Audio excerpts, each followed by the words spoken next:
ಇದು ಒಳ್ಳೆ ದೇವತೆ ಫಿಶ್ ಥರ ಐತೆ. ಇದು ಬಂದ್ಬಿಟ್ಟು ಸ್ವರ್ಗದಿಂದ ಇಳ್ಕೊ ಬಂದ್ಬಿಟ್ಟೈತೇನೋ. ದೇವ್ರದೇ ಈ ಪ್ರಪಂಚದಲ್ಲಿ ದೊಡ್ಡ ತಪ್ಪು ಮಾಡಬಾರ್ದು. ಅಲ್ಕ ಕೆಲಸನ ಮಾಡ್ಬಿಟ್ಟು ಜನ ನಿನ್ನ ಹತ್ರ ಬಂದ್ರೆ ಅವ್ರಿಗೆ ತೀರ್ಥ ಪ್ರಸಾದ ಕೊಟ್ಬಿಟ್ಟು ಅವ್ರ ಪಾಪ ತೊಳೆದೋಯ್ತು ಅಂತ ಭ್ರಮೆ ಹುಡ್ಸಿ ಕಳಿಸ್ತೀಯ. ಆ ನನ್ನ ಮಕ್ಕಳು ನಮ್ಮ ಪಾಪ ತೊಳೆದೋಯ್ತು ನಾವು ಕ್ಲೀನ್ ಆಗ್ಬಿಟ್ಟು ಅನ್ಕೊಂಡು ಹೊರಡ ಹೋಗ್ಬಿಟ್ಟು ಇನ್ನಷ್ಟು ಅಲ್ಕ ಕೆಲಸ ಮಾಡ್ಬಿಡ್ತಾರೆ. ಈ ಪಾಪಿಗಳ ಸೃಷ್ಟಿಕರ್ತ ನೀನು. ಈ ಗೂಬೆಗಳ ಏನಂಗ್ ನೋಡ್ತೀರಾ? ಏನು ಅಂತ ನನ್ನೇ ಕೇಳ್ತೀರಾ? ಐ ನನ್ನ ಮಕ್ಕಳ ನನ್ನ ಇಷ್ಟ ಬಂದ ಡ್ರೆಸ್ ನಾನು ಹಾಕೊಂತೀನಿ, ನನ್ಗೆ ಇಷ್ಟ ಬಂದ ಓಡಾಡ್ತೀನಿ. ನೀವ್ಯಾರ ಕೇಳಕ್ಕದನ್ನ? ಐ ನನ್ನ ಮಕ್ಕಳ ನಿಮ್ಗೂ ಆಸೆ ಇದೆ ಈ ತರ ಡ್ರೆಸ್ ಗಳನ್ನ ಹಾಕಿ ಓಡಾಡ್ಬೇಕು ಅಂತ. ನೀವು ಜನಗಳಿಗೋಸ್ಕರ ಬದುಕ್ತೀರಾ, ನಾನ್ ನನಗೋಸ್ಕರ ಬದುಕ್ತೀನಿ.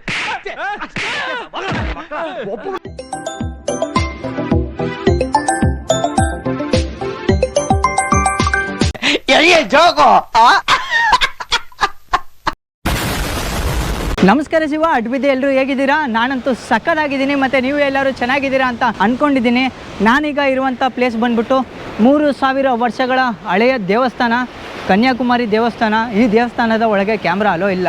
ದೇವಸ್ಥಾನದಲ್ಲಿ ಹಾಗೆ ನಾವು ದರ್ಶನ ಮಾಡಿಕೊಂಡು ಸೀದಾ ನಾವು ಬಂದರೆ ನಮಗೆ ಈ ಥರ ಕಾಣಿಸುತ್ತೆ ಸಮುದ್ರದ ವ್ಯೂ.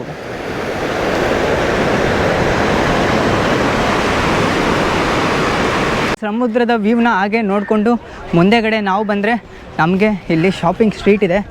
ನೀವೆಲ್ಲ ಶಾಪಿಂಗ್ ಮಾಡ್ಕೋಬೋದು, ಸ್ನ್ಯಾಕ್ಸು ಎಲ್ಲನೂ ಸಿಗುತ್ತೆ. ಮತ್ತು ನಿಮ್ಗೆ ಇಲ್ಲಿ ಕಾಣಿಸ್ತಿರೋ ಅಂಥದ್ದೇ ಶಂಕರಾಚಾರ್ಯ ಅವರ ದೇವಸ್ಥಾನ. ಶಂಕರಾಚಾರ್ಯರ ದೇವಸ್ಥಾನದಿಂದ ಹಾಗೆ ಸೀದಾ ಬಂದರೆ ನಮ್ಗೆ ಈ ಮಂಟಪ ಸಿಗುತ್ತೆ. ಈ ಮೆಟ್ಲುಗಳನ್ನ ಸೀದಾ ಹಾಗೆ ಕೆಳಗಡೆ ಇಳ್ಕೊಂಡು ಬಂದರೆ ಇಲ್ಲಿ ನಿಮಗೆ ಕಾಣಿಸ್ತಿರೋ ಅಂಥದ್ದೇ 3 ಸಮುದ್ರಗಳ ಸಂಗಮ.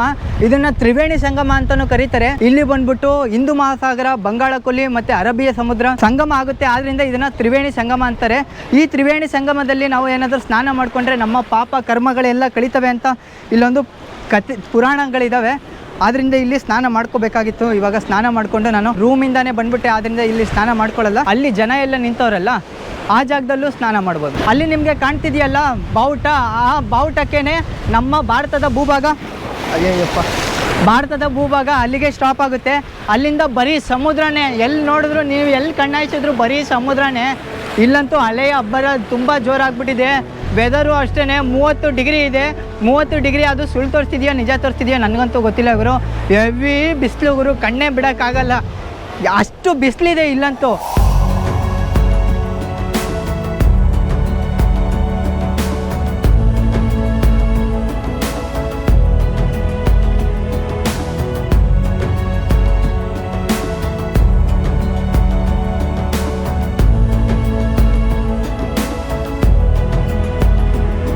ಆ ಮಂಟಪದಿಂದ ಸೀದಾ ಹಾಗೆ ಈ ಮೆಟ್ಲುಗಳನ್ನ ಇಳ್ಕೊಂಡು ಬಂದರೆ ಇಲ್ಲೆಲ್ಲ ಜನಗಳು ಸ್ನಾನ ಮಾಡ್ಕೊತವ್ರೆ. ಅಲೆಗಳು ತುಂಬ ಜೋರಾಗಿದೆ ಗುರು. ಇಲ್ಲಿ ಸ್ನಾನ ಮಾಡಬೇಕು ಅಂತ ಅಂದ್ಕೊಂಡಿದ್ರೆ ಸ್ವಲ್ಪ ಹುಷಾರಾಗಿ ಮಾಡಬೇಕು. ಯಾಕಂದರೆ ಈ ಅಲೆಗಳಲ್ಲಿ ಕೊಚ್ಕೊಂಡು ಹೋಗುವಂಥ ಎಲ್ಲ ಸಾಧ್ಯತೆ ಇದೆ. ಮುಂದೆ ಯಾವುದೇ ಭೂಭಾಗಗಳಿಲ್ಲ. ಇಲ್ಲಿ ನಿಮಗೆ ಕಾಣಿಸ್ತಿದೆಯಲ್ಲ ಬರೀ ಬಂಡೆಗಳು. ಈ ಬಂಡೆಗಳ ಮಧ್ಯೆ ಸಿಗಾಕೊಂಡು ಕಾಲು ಕೈ ಏನಾದರೂ ಏಟುಗಳಾಗ್ತವೆ. ಅದರಿಂದ ಹುಷಾರಾಗಿ ಇಲ್ಲಿ ಸ್ನಾನ ಮಾಡಬೇಕು. ಸ್ನಾನ ಮಾಡಿಬಿಟ್ಟು ವಾಪಸ್ ಸೀದಾ ಹಾಗೆ ಬಂದುಬಿಡಬೇಕು. ಮತ್ತು ಇಲ್ಲಿಯ ನೀರು ನೋಡಿ ನೀವು, ಬ್ಲೂ ಕಲರ್ ವಾಟ್ರು ಇಲ್ಲಂತೂ. ಹಿಂದಿನ ವಿಡಿಯೋದಲ್ಲಿ ನಾವು ನೋಡಿದ್ವಲ್ಲ ಆ ಕೊಚ್ಚಿಯ ಬೀಚು, ಆ ಕೊಚ್ಚಿಯ ಬೀಚಲ್ಲಿ ಬಂದ್ಬಿಟ್ಟು ತುಂಬ ಗಲೀಜಾಗ್ಬಿಟ್ಟಿತ್ತು. ಇಲ್ಲಿ ನೋಡಿ ಅಷ್ಟೇ ಕ್ಲೀನಾಗಿದೆ. ಇವಾಗೆಲ್ಲ ಹೂವು ಬಿಟ್ಟವ್ರೆ ಅಷ್ಟೇ. ವಾಟ್ರ್ ಮಾತ್ರ ಪ್ಯೂರು ಕ್ಲೀನಾಗಿದೆ.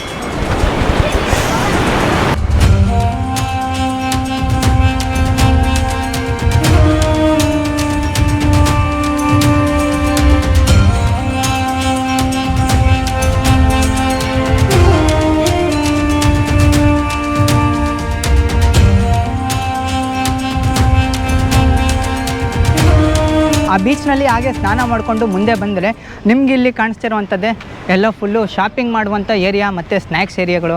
ಅಲ್ಲಿ ನೋಡಿ, ಅಲ್ಲಿ ಜೋಳ ಇದೆ, ವಾಟರ್ ಮಿಲನ್ಗಳು, ಇಲ್ಲೂ ಸೇಮು. ಅಲ್ಲಿ ಕಬ್ಬಿನ ರಸ. ನಾನು ಇವಾಗೊಂದು ಸೋಡಾ ಹೇಳಿದ್ದೀನಿ, ಸೋಡಾನ ಕುಡಿಯೋಣ. ನಾರ್ಮಲ್ ಸೋಡಾ ಅಷ್ಟೇ ಇದು. ಇದಕ್ಕೆ ಶುಗರು, ಸಾಲ್ಟು ಮತ್ತು ಲೆಮನ್ನು ಹಾಕ್ಬಿಟ್ಟು ಚೆನ್ನಾಗಿ ಚಮಚದಲ್ಲಿ ಅಲ್ಲಾಡಿಸ್ಬಿಟ್ರೆ ಮುಗೀತು.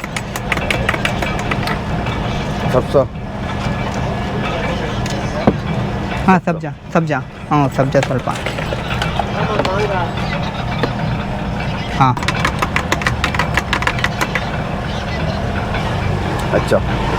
अच्छा है. ನಮಗೋಸ್ಕರ ಅಣ್ಣ ಸಬ್ಜಾ ಸೀಡ್ಸ್ ಹಾಕಿ ಸ್ವೀಟ್ ಆ್ಯಂಡ್ ಸಾಲ್ಟು ಸೋಡಾ ಮಾಡಿದ್ದಾರೆ. ಸೋಡಾನ ಕುಡಿಯೋಣ.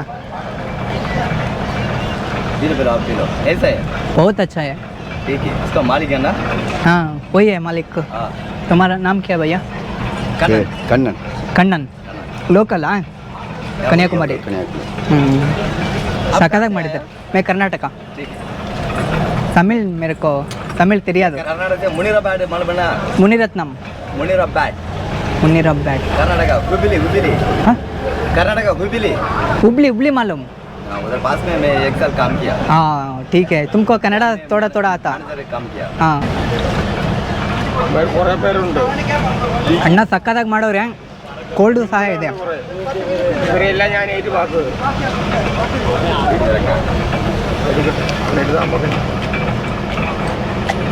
ನಮ್ಮ ದೇಶಕ್ಕೆ 1947ರಲ್ಲಿ ಸ್ವಾತಂತ್ರ್ಯ ಸಿಗುತ್ತೆ. 1948 ಜನವರಿ 30ರಂದು ನಾಥೋರಾಮ್ ಅನ್ನೋ ಒಬ್ಬ ವ್ಯಕ್ತಿ ಬಂದ್ಬಿಟ್ಟು ಗಾಂಧೀಜಿಯವ್ರನ್ನ ಸಾಯಿಸ್ಬಿಡ್ತಾನೆ. ಆ ಸಾಯಿಸಿದಾಗ ಅವರ ಅಸ್ಥಿ ಇತ್ತಲ್ಲ, ಆ ಅಸ್ಥಿನ ಬಂದ್ಬಿಟ್ಟು ಈ ತ್ರಿವೇಣಿ ಸಂಗಮದಲ್ಲೇ ಅದನ್ನ ಕಲ್ಲಿಸ್ತಾರೆ. ಅದರ ನೆನಪಿಗಾಗಿ ಗಾಂಧೀಜಿಯವರ ಒಂದು ಮಂಟಪನೇ ಇಲ್ಲಿ ಕಟ್ಟಿದ್ದಾರೆ.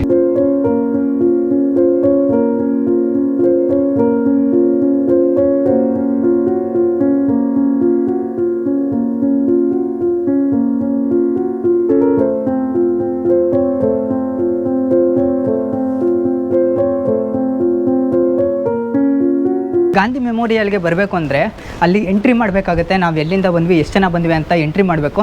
ಎಂಟ್ರಿ ಮಾಡಿಬಿಟ್ಟು ಟಾಪಲ್ಲಿ ಬಂದರೆ ಈ ವ್ಯೂ ನಿಮಗೆ ಕಾಣಿಸುತ್ತೆ. ಈ ಮಂಟಪನ 1954ರಲ್ಲಿ ಸ್ಟಾರ್ಟ್ ಮಾಡಿ 1956 ಗಂಟನೂ ಇದನ್ನು ಕಂಪ್ಲೀಟ್ ಆಗಿ ಬಿಲ್ಡ್ ಮಾಡ್ತಾರೆ. ಇದು 2 ವರ್ಷ ಬೇಕಾಯಿತು ಈ ಮಂಟಪನ ಕಟ್ಟೋಕ್ಕೆ. ನಿಮಗಿಲ್ಲಿ ಕಾಣಿಸ್ತಿರುವಂಥ ಈ ಬಾಕ್ಸ್ ಮೇಲೆ ಗಾಂಧೀಜಿ ಅವರ ಅಸ್ಥಿನ 1 ಅವರ್ ಇಕ್ಕಿದ್ರಂತೆ.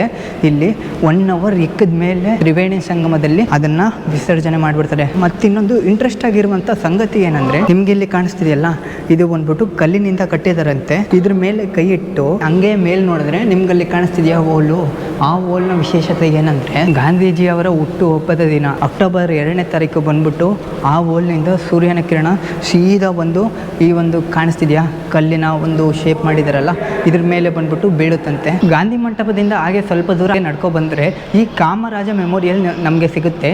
ಅಷ್ಟಕ್ಕೂ ಕಾಮರಾಜನವರು ಅಂದರೆ ಯಾರು ಗೊತ್ತಾ?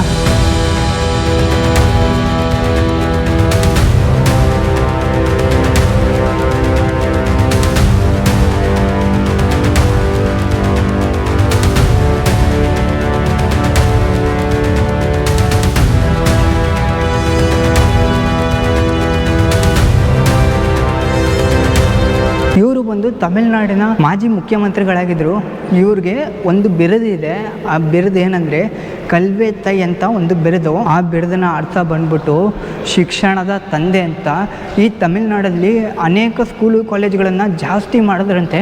ಮತ್ತು ಇನ್ನೊಂದು, ನಮ್ಮ ಕಡೆ ಎಲ್ಲ ಬಿಸಿ ಊಟ ಯೋಜನೆ ಮಧ್ಯಾಹ್ನ ಹೊತ್ತು ಕೊಡ್ತಾರಲ್ಲ, ಅದನ್ನು ಈ ತಮಿಳುನಾಡಲ್ಲಿ ತಂದವರೇ ಇವರಂತೆ. ಎಜುಕೇಷನ್ನ ಜಾಸ್ತಿ ಇಂಪ್ರೂವ್ ಮಾಡಿದ್ರು. ಮತ್ತು ಇವರು ಸ್ವಾತಂತ್ರ್ಯ ಹೋರಾಟಗಾರರಾಗಿದ್ದರು. ಆದ್ದರಿಂದ ಅವರ ನೆನಪಿಗೋಸ್ಕರ ಈ ಮೆಮೋರಿಯಲ್ನ ಕಟ್ಟಿದ್ದಾರೆ. ನಿಮಗೆ ಈ ರೋಡ್ ಕಾಣಿಸ್ತಿದೆ, ಈ ರೋಡು ಬಂದ್ಬಿಟ್ಟು ತ್ರಿವೇಣಿ ಸಂಗಮ ರೋಡು. ಈ ರೋಡ್ ಪೂರ್ತಿ ನೀವೆಲ್ಲ ನೋಡ್ತಾ ಇರ್ಬೋದು. ಇಲ್ಲೆಲ್ಲ ಪೂರ್ತಿ ಶಾಪಿಂಗ್ ಮಾಡುವಂಥ ಏರಿಯಾ. ಇಲ್ಲಿ ಸ್ನ್ಯಾಕ್ಸ್ಗಳು ಮತ್ತು ಬಟ್ಟೆಗಳು ಎಲ್ಲ ಚೀಪ್ಗೆ ಸಿಗ್ತವೆ. 4 ಗಂಟೆ ಮೇಲ್ಗಡೆ ಬಂದರೆ ಸ್ವಲ್ಪ ವೆದರು ತಣ್ಣಗಿರುತ್ತೆ ಮತ್ತು ಶಾಪ್ಗಳು ಎಲ್ಲ ಓಪನ್ ಆಗಿರುತ್ತೆ. ಇವಾಗ ಒಂದು ಸ್ವಲ್ಪ ಕ್ಲೋಸ್ ಮಾಡಿದ್ದಾರೆ, ಯಾಕಂದರೆ ಬಿಸಿಲು ಜಾಸ್ತಿ ಅಲ್ವಾ, ಆದ್ದರಿಂದ.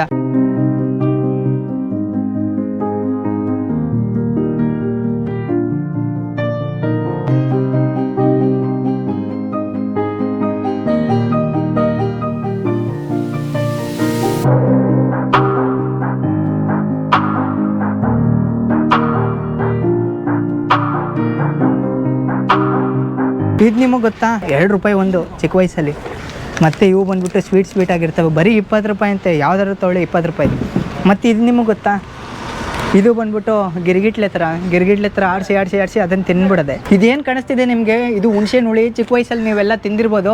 ನನಗಂತೂ ಸಖತ್ ಇಷ್ಟ ಇದು. ಇದನ್ನು ಹಂಗೆ ಹಾಕೊಂಡು ಪಟ್ಟಂತ ಕಚ್ಕೊಂಡು ಪೇಪರ್ನ ಹಂಗೆ ಒಗಿತಿದ್ದೆ ನಾನು. ನನಗಂತೂ ತುಂಬ ಇಷ್ಟ. ತುಂಬ ವರ್ಷಗಳಾದಮೇಲೆ ಮತ್ತೆ ಇದನ್ನು ತಿಂತಾಯಿದ್ದೀನಿ ನಾನಂತೂ.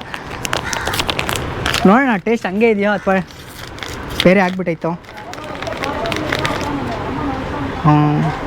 ನಮ್ಮನೆ ಕಡೆ ಸ್ವಲ್ಪ ಇದೆಲ್ಲ ದಪ್ಪ ಇರ್ತಿತ್ತು, ಇಲ್ಲಿ ಚಿಕ್ಕದಾಗಿ ಪ್ಯಾಕ್ ಮಾಡಿದ್ದಾರೆ.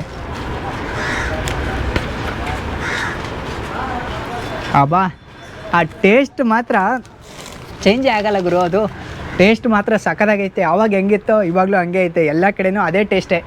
ಸೂಪರ್. ಇದಂತೂ ನನ್ನ ಚಿಕ್ಕ ವಯಸ್ಸಿನ ಫೇವ್ರೆಟ್ ಸ್ನ್ಯಾಕ್ ಇದು. ಇಲ್ಲೆಲ್ಲ ನಿಮ್ಗೆ ಕಾಣಿಸ್ತಿದೆಯಲ್ಲ, ಇಲ್ಲೆಲ್ಲ ಬಂದ್ಬಿಟ್ಟು ಇದೆಲ್ಲ ಬರೀ 20 ರೂಪಾಯಿ ಅಂತೆ.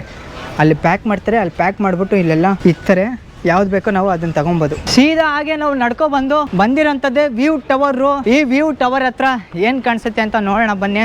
ಸಮುದ್ರದ ಒಳ್ಳೆಯ ವ್ಯೂ ಕಾಣಿಸ್ಬೋದು ಮೋಸ್ಟ್ಲಿ. ಈ ವ್ಯೂ ಟವರ್ನ ಮೇಲೆ ಹೋಗೋಕ್ಕೆ ನಾವು ಎಂಟ್ರಿ ಫೀಸ್ ತಗೋಬೇಕು.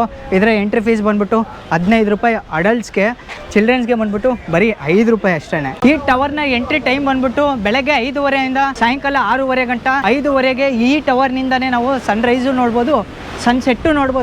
हाय बोलो. आपका नाम भैया? कर्नाटक नहीं, तमिल में। What is your name? Name Azad. इधर का लोकल है तो? लोकल. छोटा यूट्यूबर तो YouTube channel.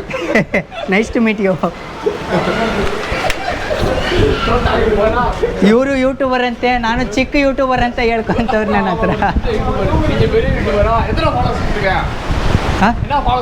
11.2K subscriber.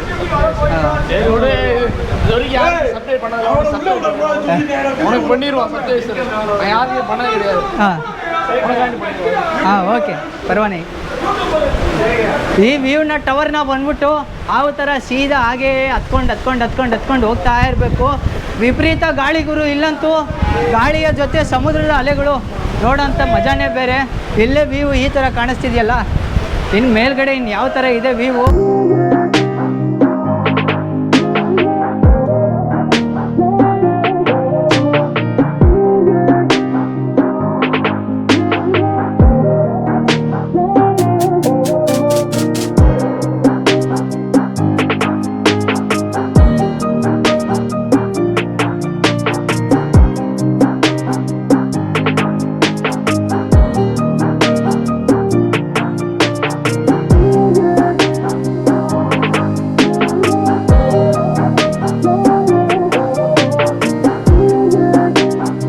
Finally ಈ ಟವರ್ನ ಮೇಲೆ ಬಂದ್ಬಿಟ್ವಿ. ಒಂದು ಚಿಕ್ಕ ಬೆಟ್ಟನೇ ಹತ್ಕೊ ಬಂದಂಗೆ ಫೀಲ್ ಆಯಿತು ಗುರು.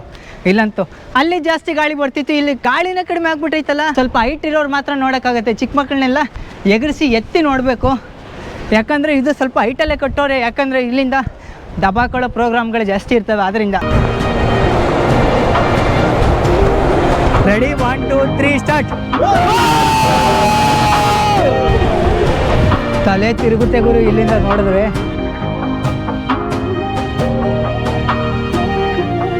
I am God. God is great.